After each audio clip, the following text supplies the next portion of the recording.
I wanted to give my breakdown of the game. And looking at this game, when you look at a Super Bowl and you look at a total and you see 47.5, and then you say, Patrick Mahomes, you say San Francisco, a high scoring team, automatically you think that total looks a little low. Just knee-jerk reaction.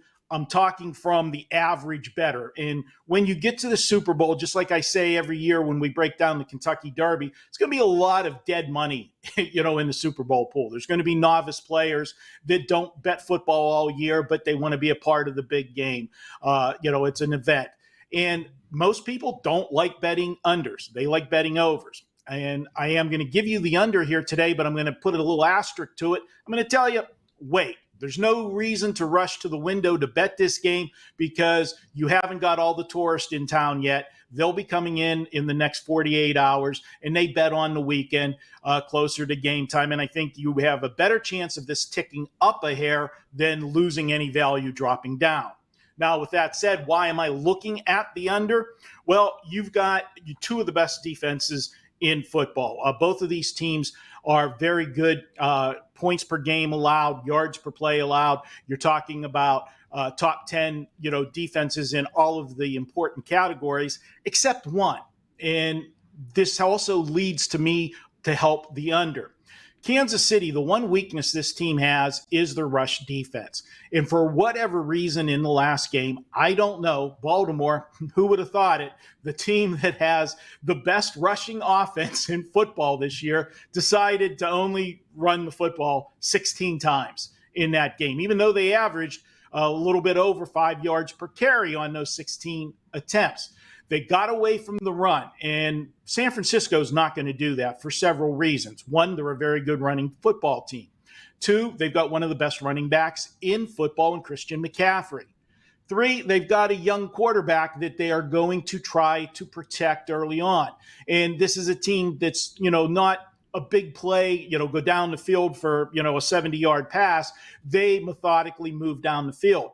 And unfortunately for Kansas City, when they've got the football, they've become that type of team this year because he just doesn't have the big play explosiveness players that he can trust. Of course, there's Travis Kelce there, but he's a possession receiver that helps you keep drives alive and work the ball down the field. I see this as a methodical game. Both teams relying on their defense and playing it safe on offense, and then look at the two coaches and what their tendencies are. If Kansas City does have a lead in the second half, Andy Reid is notorious for taking his foot off the gas in protecting a lead.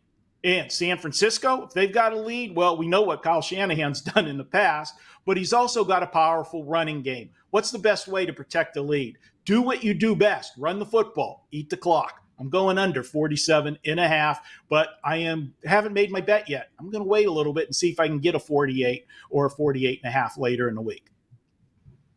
So I certainly agree with you in theory, Marco. I made a case when I did my big game breakdown for this, for teasing the KC side and the under. I love those little, the 6 extra points could come into play here.